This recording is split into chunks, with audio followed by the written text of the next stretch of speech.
안녕하세요. 제 남편 최경석은 개인 식당을 운영하는 자영업자였습니다. 저희 두 사람이 처음 만나게 된 것은 지인의 소개 자리를 통해서였습니다.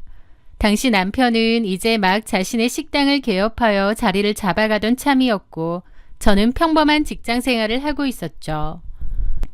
남편은 식당 일로 늘 바빴지만 틈이 날 때마다 저를 배려하며 성실하게 만남을 이어갔습니다. 화려하거나 언변이 뛰어난 사람은 아니었지만 묵묵하게 자기 일을 하며 성실히 살아가는 모습에 호감을 많이 느꼈던 것 같아요. 저희는 그렇게 2년 정도 평범하고 안정적인 연애를 했습니다. 식당 일이 바쁜 남편의 일정에 맞춰 주로 남편의 식당 근처에서 데이트를 했고 서로의 일상을 공유하며 자연스럽게 미래를 약속하게 되었죠. 그 후 양가 부모님의 허락을 받은 뒤 소박하지만 따뜻한 결혼식을 올리며 부부의 연을 맺었습니다. 결혼 전부터 저희 부부는 자녀 계획에 대해 어느 정도 합의가 되어 있었어요. 절대 아이를 갖지 않겠다는 딩크족을 선언한 건 아니었지만 그렇다고 해서 반드시 아이가 있어야만 행복한 가정을 꾸릴 수 있다고 생각하는 쪽도 아니었습니다. 남편은 식당 운영으로 밤낮 없이 바빴고 저 역시 제 직장 생활이 있었기에 자연스럽게 아이가 생기면 낳아서 잘 기르되 굳이 아이를 갖기 위해 스트레스를 받지 말자. 만약 안 생긴다면 우리 둘이서 의지하며 재미있게 살면 그것도 좋은 인생이다. 라는 것이 저희 부부의 공통된 생각이었습니다. 그런데 결혼 1년쯤 지났을 무렵 제 건강에 문제가 생겼습니다. 평소 조금씩 생리통이 심해지고 불규칙한 증상이 있어 동네 산부인과를 찾았는데 검사 결과 자궁 쪽에 질환이 발견되었습니다. 일상적인 생활이 아예 불가능할 정도의 치명적인 병은 아니었지만 꾸준한 치료와 관리가 필요했죠. 그리고 무엇보다 의사 선생님께서는 이 질환으로 인해 자연 임신은 좀 어려울 것이라는 소견을 말씀하시기도 했어요. 병원 문을 나서며 마음이 무거웠습니다. 아무리 아이가 필수가 아니라고 남편과 합의를 했더라도 막상 제 몸의 문제로 아이를 갖기 힘들다는 진단을 받으니 여자로서 아내로서 미안함과 상실감이 밀려왔거든요. 그날 저녁 퇴근하고 돌아온 남편에게 조심스럽게 병원 진단 결과를 이야기했죠. 내심 남편이 실망하면 어쩌나 걱정했던 것과 달리 남편은 제 손을 잡으며 아주 담담하게 위로해 주었습니다. 괜찮아, 지민아. 어차피 우리 결혼할 때 아이 없이 둘이서만 살아도 좋다고 약속했었잖아. 애 없어도 아무 문제 없어. 제일 중요한 건 당신 건강이니까. 임신 문제로 스트레스 받지 말고 치료나 잘 받자. 남편의 그 말은 당시 제게 엄청난 위로가 되었습니다. 제 결함을 아무렇지 않게 안아주는 남편이 참 든든했고 이 사람과 결혼하기를 참 잘했다는 생각이 들었죠. 하지만 문제는 시어머니였습니다. 시어머니는 저희가 결혼할 때부터 은근히 빨리 손주를 안겨달라는 눈치를 주시곤 했거든요.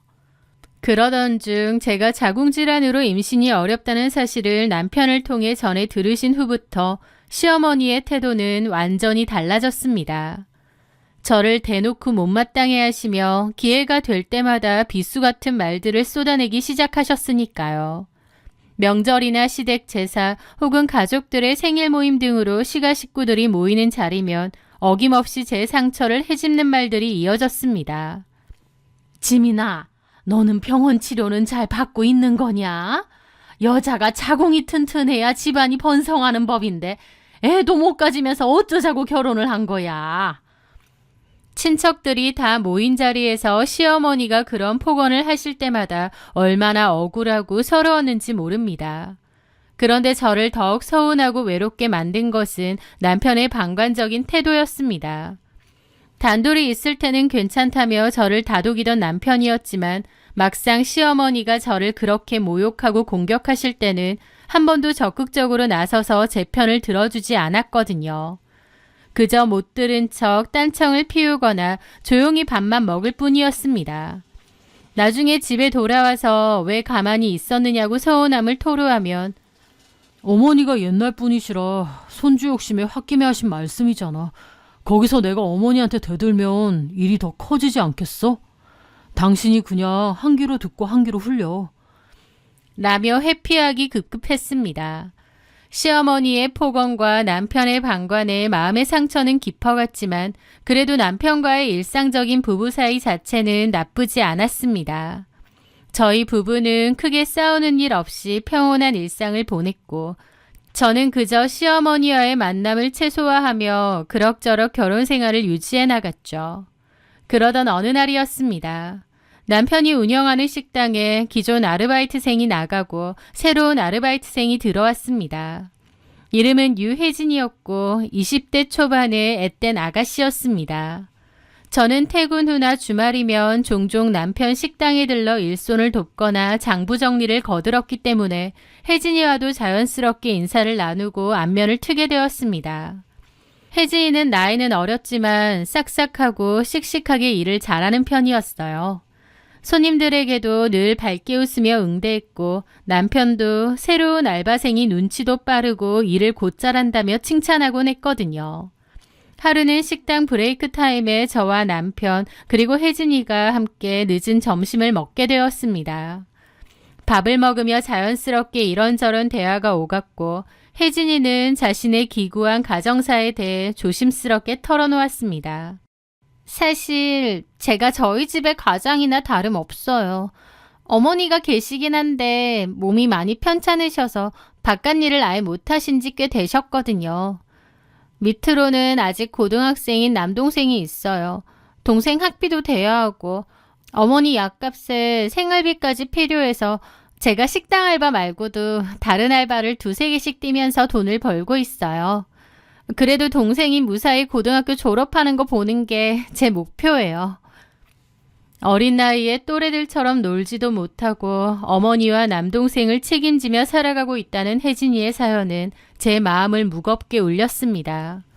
사정이 너무 딱하고 안쓰러웠던 저는 그때부터 혜진이를 마음으로 챙기기 시작했던 것 같아요. 식당 일이 바쁘고 힘들 텐데도 묵묵히 일하는 모습이 기특해서 남편 몰래 혜진이를 따로 불러 작지만 보너스 봉투를 챙겨주곤 했거든요. 동생이랑 맛있는 거라도 사 먹으라며 쥐어주는 봉투에 혜진이는 눈물을 글썽였죠. 그리고 집에서 반찬을 넉넉하게 하는 날이면 혜진이네 식구들이 먹을 분량까지 따로 반찬통에 담아 식당으로 가져다 주기도 했습니다. 그럴 때마다 혜진이는 허리를 숙여 몇 번이나 고맙다고 인사를 했습니다. 저는 그 착하고 순박한 모습이 그저 기특해서 조금이나마 도움이 되어 다행이라고만 생각했죠. 그렇게 혜진이가 남편의 식당에서 일한 지도 어느덧 1년이라는 시간이 훌쩍 흘렀습니다. 계절이 바뀌어 화창한 주말이던 어느 날 남편과 저는 시외에 일이 있어 차를 타고 고속도로를 달리게 되었습니다. 목적지로 향하던 중 운전을 하던 남편이 화장실에 다녀오겠다며 고속도로 휴게소에 차를 세웠습니다. 남편이 차에서 내려 화장실로 향한 사이 저는 물티슈를 찾기 위해 조수석에 앉은 채로 조수석과 운전석 사이에 있는 콘솔 박스를 무심코 열었습니다. 그런 제 눈에 작은 상자 하나가 눈에 들어왔어요. 백화점 주얼리 매장에서나 볼 법한 예쁘고 고급스러운 포장 상자였죠. 그 안에는 아주 얇고 반짝이는 세련된 디자인의 금팔찌가 들어있었습니다. 순간 저는 기분이 좋아졌어요. 다가오는 달에 제 생일과 저희 부부의 결혼기념일이 며칠 간격으로 붙어 있었기 때문이죠. 이번 기념일에 남편이 저를 위해 몰래 깜짝 선물을 준비해두고 차에 숨겨놓은 것이라 생각했습니다. 저는 남편이 오기 전에 얼른 상자를 닫고 화장실에서 돌아온 남편에게는 시치미를 뚝 뗐습니다. 속으로는 남편의 서툰 서프라이즈 준비가 귀엽다고까지 생각하면서요. 그로부터 일주일 정도 지났을 무렵이었습니다. 퇴근 후 남편 식당에 들러 홀 정리를 돕고 있는데 앞치마를 두르고 테이블을 닦던 혜진이의 손목에서 무언가 반짝이는 것이 눈에 띄었습니다. 무심코 혜진이의 손목으로 시선을 옮긴 저는 순간 그 자리에 멈춰서고 말았습니다. 혜진이의 손목에 채워진 것은 며칠 전 제가 남편 차 콘솔에서 보았던 바로 그 디자인의 얇은 금팔찌였거든요. 우연의 일치라고 하기에는 모양이 너무나 똑같았죠. 묘한 위화감과 함께 당황스러움이 밀려왔지만 애써 태연한 척하며 혜진이에게 다가가 말을 건넸습니다. 혜진 씨, 오늘따라 팔찌가 참 예쁘네.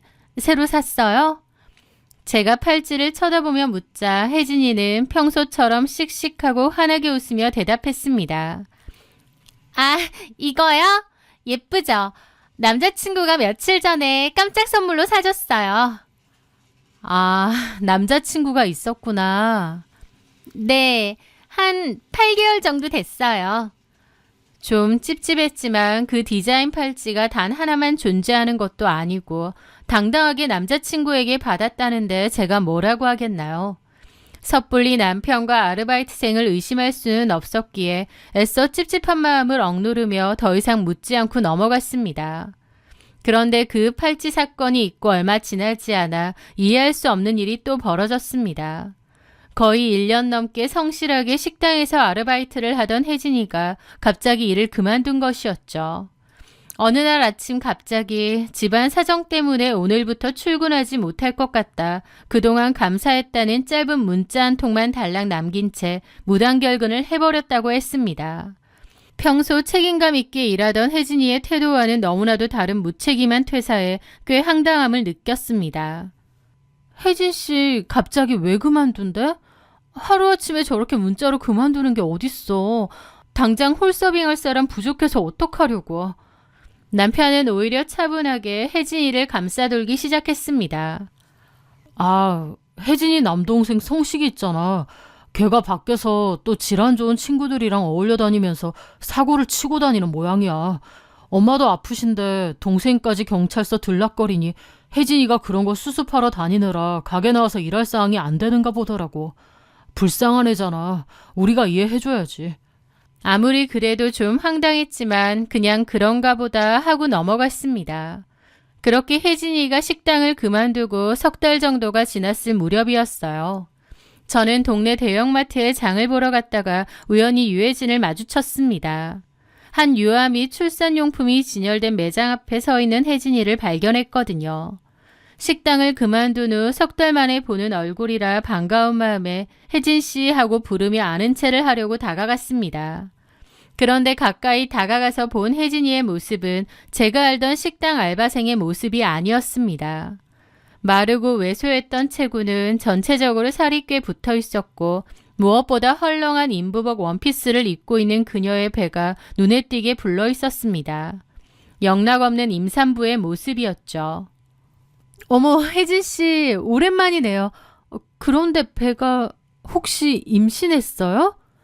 제가 너무 놀라 배를 쳐다보며 묻자 혜진이는 다소 당황한 얼굴이더라고요. 아, 사모님, 안녕하세요.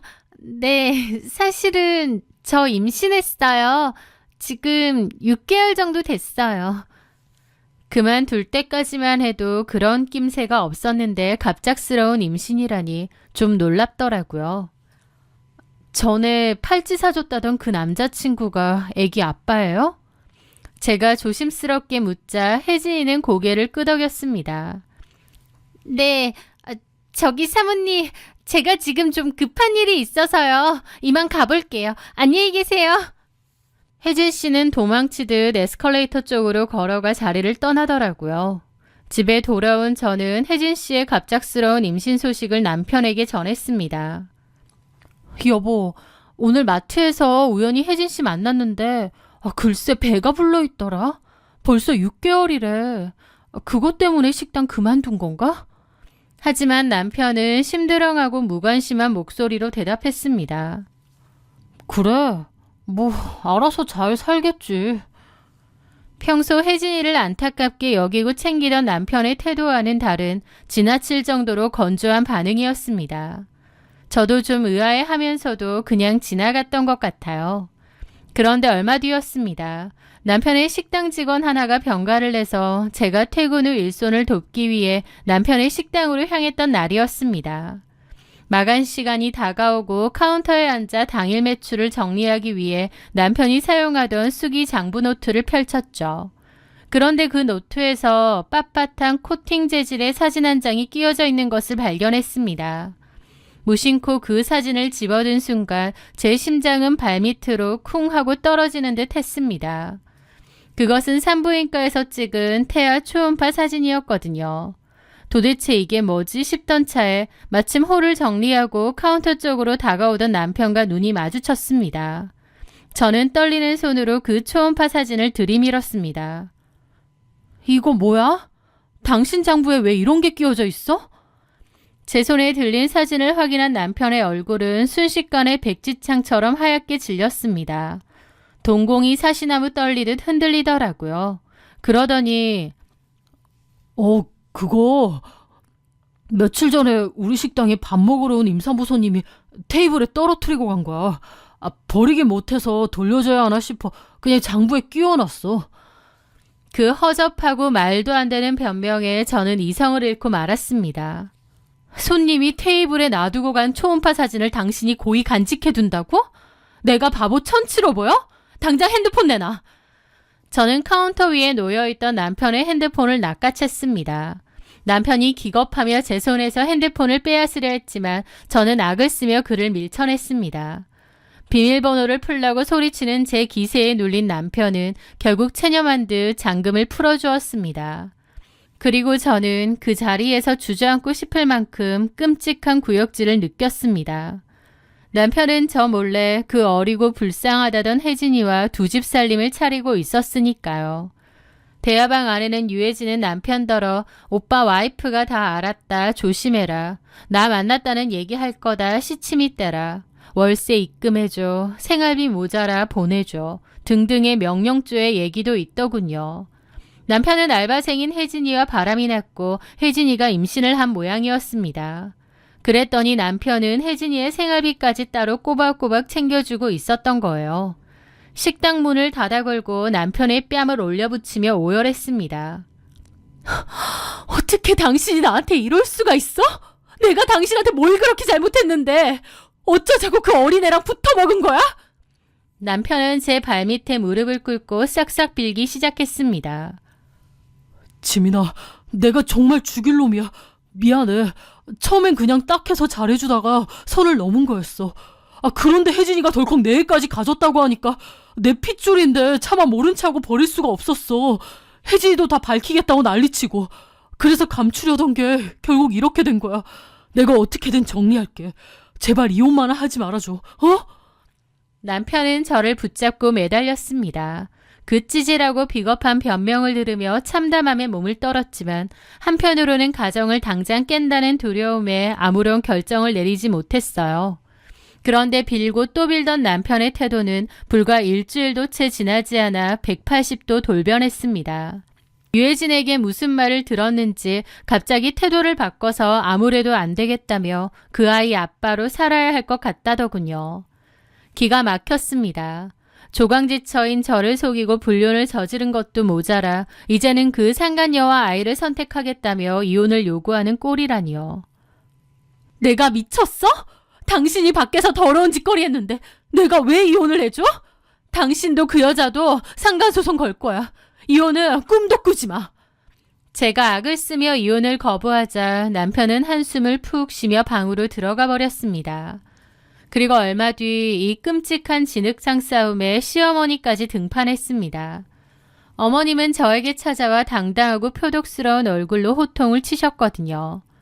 솔직히 까놓고 말해서 네가 몸에 문제 있어서 우리 집안 대를 못 잇게 된 게 문제의 시작 아니니? 네가 멀쩡하게 애를 낳았으면 우리 경석이가 왜 밖으로 돌았겠어? 여자로서 구실도 못하면서 양심 있으면 남편 발목 그만 잡고 당장 이혼 도장 찍어줘야 되는 거 아니야? 이렇게 고집 부린다고 될 일이 아니야. 아들의 불륜을 제 탓으로 돌리며 뻔뻔하게 이혼을 종용하는 시어머니의 폭언에 저는 완전히 이성을 잃고 말았습니다. 저는 그 길로 시댁을 뛰쳐나와 유해진이 살고 있는 주소로 곧장 쳐들어갔습니다. 유해진의 이력서에서 찾아낸 주소였죠. 초인종을 누르자 안에서 누구세요 하는 날카로운 목소리와 함께 현관문이 열렸습니다. 누구신데 남의 집 배를 그렇게 부서져라 눌러요? 어떤 중년 여성이 저를 위아래로 훑어보며 신경질적으로 물었습니다. 아마 유해진의 엄마인 것 같았죠. 분명 아파서 어디 잘 다니지도 못한다고 했는데 웬걸 저보다 더 건강해 보이더군요. 유해진 씨 어머니 되세요? 저 최경석 씨 아내 되는 사람입니다. 유해진 씨 집에 있습니까? 제가 신분을 밝히자 그녀의 어머니는 당황해하기는커녕 코웃음을 치더라고요. 여기 뭐 하러 왔어? 지 남편 하나 간수 못한 걸 왜 우리 딸한테 와서 따지려고? 우리 딸 홀몸도 아닌데 스트레스 받게 하지 말고 그만 가요. 그 적반하장의 태도에 말문이 막혀 있는데 등 뒤에서 유해진이 나왔습니다. 당당한 유해진의 표정은 제가 알던 그 착하고 주눅 들어있던 식당 아르바이트생의 모습도 불륜녀의 부끄러운 모습도 아니었습니다. 너 어떻게 이럴 수 있니? 내 뒤에서 내 남편이랑 붙어먹으면서 무슨 생각했어? 엄마가 아파서 소녀가장 노릇한다더니 그것도 다 내 남편 돈 뜯어내려고 지어낸 새빨간 거짓말이었니? 뭐라는 거야? 저희 엄마 진짜 아프시거든요? 알지도 못하면서. 그리고 사모님, 어차피 끝난 사이인데 이러지 말고 쿨하게 비켜주세요. 제가 사장님 애 가졌잖아요. 사장님은 못 가진 오빠의 말이에요. 라는데 제가 여태까지 알던 혜진이가 맞나 싶더라고요. 저는 너무 기가 막힌 상황에서 그 구역질 나는 모녀에게 문전박대를 당하고 현관문 밖으로 쫓겨났습니다. 처참한 비참함과 굴욕감이 온몸을 휘감았죠. 제가 그 굴욕을 당하며 거리를 헤매고 있을 때 시어머니는 기어이 저희 친정집에까지 전화를 걸어 최악의 만행을 저질렀습니다. 사도아, 대개 딸 몸이 부실해서 애 못 낳는 거 그거 큰 죄입니다. 사돈이 딸내미 좀 설득해서 조용히 이혼 도장 찍게 하세요. 시어머니의 그 미친 소리를 들은 저희 친정엄마는 억장이 무너져 내렸습니다. 당신 아들이 바람을 피우고 밖에서 애까지 가졌으면서 그걸 내 딸 탓으로 돌려요? 당신들 사람이야? 저희 엄마는 시어머니와 전화로 쌍욕을 오가며 큰 싸움을 벌이셨고 그 일로 충격을 받아 알아 누우셨습니다. 저를 향한 배신을 넘어 저희 부모님의 가슴에까지 대못을 박은 그들을 보며 저는 모든 것을 내려놓기로 했습니다. 처음에는 오기가 생겨 끝까지 이혼을 해주지 않고 남편과 유해진을 상대로 상간자 소송을 걸어 법정에서 피를 말리게 할 작정이었습니다. 하지만 친정엄마까지 힘들어하시는 모습을 보자 이 더러운 진흙탕에서 그만 빠져나와야겠다는 생각이 들었어요. 이런 상식 이하의 밑바닥 인간들과 계속 얽혀있는 것 자체가 지옥이었으니까요. 제가 이혼은 하겠지만 상간소송도 하겠다고 하자 시어머니가 다급하게 중재안을 내놓았습니다. 재판 가서 동네방네 시끄럽게 하지 말고 소송 안 하는 조건으로 위자료 넉넉히 얹어서 재산분할 확실하게 해줄 테니 조용히 끝내자는 거였죠. 결국 저도 그 합의를 받아들였습니다. 더 이상 그들의 뻔뻔한 얼굴을 마주하는 것도 지긋지긋했으니까요. 변호사를 통해 정당한 위자료와 제가 기여한 재산을 분할받은 뒤 미련 없이 협의이혼 서류에 도장을 찍었습니다. 이혼 절차가 끝나고 법원을 나서던 날 저는 홀가분함과 동시에 지독한 비참함을 느꼈습니다. 한동안 너무 힘들기도 했죠. 하지만 세상의 이치라는 것은 참으로 묘한 것 같아요. 저를 쫓아내고 행복할 줄 알았던 남편과 시어머니의 콧대는 그리 오래가지 못했거든요. 이혼 후 저는 전 남편과 시어머니의 연락처를 모두 차단하고 살던 동네를 떠나 직장과 가까운 곳으로 이사를 했습니다. 퇴근 후 불 꺼진 집에 혼자 들어오는 것이 처음엔 낯설고 외로웠지만 시간이 지나니 오히려 몸도 마음도 평온해지더라고요. 그때부턴 저 자신의 건강을 돌보고 제 일상을 회복하는 데에만 전념했죠. 그렇게 이혼 후 약 3개월 정도의 시간이 흘렀을 무렵이었습니다. 주말을 맞아 시내의 대형마트에 갔다가 나오는데 우연히 낯익은 노부인을 발견했습니다. 바로 전 시어머니였습니다. 못 본 척 지나치려 했지만 고개를 돌리던 시어머니와 기어이 눈이 마주치고 말았어요. 그런데 저를 발견한 시어머니는 갑자기 제게 달려와 제 두 손을 덥석 부여잡았습니다. 지민아, 너 지민이 맞지? 왜 이러세요? 그런데 당황스럽게도 시어머니의 눈에서 순식간에 눈물이 왈칵 쏟아지는 겁니다. 왜 이러세요? 이거 놓으세요. 제가 손을 뿌리치려 하자 시어머니는 제 옷소매를 붙잡고 통곡을 하며 매달렸습니다. 내가 미쳤었지. 너같이 착한 애를 내쫓고 그 괴물 같은 년을 집에 들이는 게 아니었는데. 지민아, 우리 경석이 좀 살려줘라. 응? 시어머니 입에서 터져나온 이야기는 참으로 기가 막히고 소름 끼치는 내용이었습니다. 저랑 이혼 후 바로 살림을 합친 유해진은 집에 들어앉자마자 손가락 하나 까딱하지 않고 아이 육아를 핑계로 시어머니를 식모 부리듯 부려 먹었다더군요. 시어머니가 한마디라도 거들려고 하면 아이 육아에 대해서 뭘 아느냐, 알아서 할 테니 신경 끄라며 대들기 일쑤였다고 합니다. 완전 아나무인이었던 거죠. 더욱 기막힌 것은 유해진의 친정 식구들이었습니다. 몸이 아파서 누워만 있다던 유해진의 엄마는 매달 전 남편이 벌어오는 식당 수익의 절반 이상을 당연하다는 듯 생활비 명목으로 뜯어간다고 하더군요. 그리고 가장 큰 골칫덩이는 유해진의 남동생 유성식이라고 했습니다. 고등학생이라던 유성식은 학교는커녕 온 동네 불량배들과 어울리며 하루가 멀다고 사고를 치고 다닌다고 했죠. 폭행 사건에 휘말려 합의금을 물어줘야 하는 일은 예산일이었고 오토바이를 훔쳐 타다 사고를 내서 거액의 수리비를 물어줘야 하는 일까지 벌어졌다고 했어요. 유해진은 그럴 때마다 전 남편을 닥달해서 책임지라고 했답니다. 저도 그때 봤지만 유해진은 보통 내기가 아니더라고요. 힘들 때는 불쌍하고 가련한 척하지만 자기가 우위에 섰다고 생각하면 바로 달라지는 걸 봤으니까요. 가스라이팅을 당한 건지 아니면 아이 때문에 약점이 잡힌 건지 전 남편은 유해진 말에 꼼짝도 못하고 처남의 사고를 수습하러 경찰서를 내 집 드나들듯 하고 있다고 했어요. 유해진의 친정 식구들이 장난 아니라 말 그대로 밑빠진 독에 물 붓기를 하고 있다고 했죠. 참다 못한 시어머니가 유해진에게 따졌다가 유해진이 눈을 부라리며 시어머니의 면전에 대고 입에 담지도 못할 쌍욕을 퍼부은 사건도 있다고 했습니다. 어린 며느리에게 모욕적인 욕설을 듣고 충격을 받은 시어머니가 아들에게 하소연했지만 전 남편은 혜진이가 예민하니 그냥 좀 참으라고 했다는 거예요. 유해진의 친정 엄마한테까지 연락해 우리 딸이 애까지 낳아줬는데 시어머니가 이렇게 구박하는 게 말이 되냐며 스트레스 받아서 애가 몸이 너무 안 좋아졌다면서 위자료를 내놓으라고 시어머니를 협박하고 으름장을 놓았다는데 그 수많은 일을 겪었으니 왜 오랜만에 만난 전시모의 얼굴이 그토록 퀭했는지 알겠더라고요. 지민아, 그년 내 집구석은 사람이 아니라 짐승들이야. 거머리 같은 것들이 우리 경석이 옆에 붙어서 피를 쪽쪽 빨아먹고 있는데 내가 정말 미칠 지경이다. 전시모는 가슴을 쥐어뜯으며 통곡했습니다. 하지만 그 처절한 눈물 앞에서 제 마음은 이상하리만큼 차분하고 고요했습니다. 제 병을 약점 잡아 이혼을 종용하며 독서를 퍼붓던 시어머니의 서늘한 얼굴도 다시 떠올랐죠. 그때 그들이 제게 줬던 비참함과 상처에 비하면 지금 시어머니가 겪고 있는 고통은 본인들이 자초한 일일 뿐이었습니다. 저는 시어머니의 손을 단호하게 떼어냈습니다. 저더러 어쩌라고 그런 소리를 하시는 거예요? 어머님 아들이 선택한 여자고 어머님이 그토록 원하시던 손주 아니던가요? 지민아, 우리 경석이 좀 만나줘라.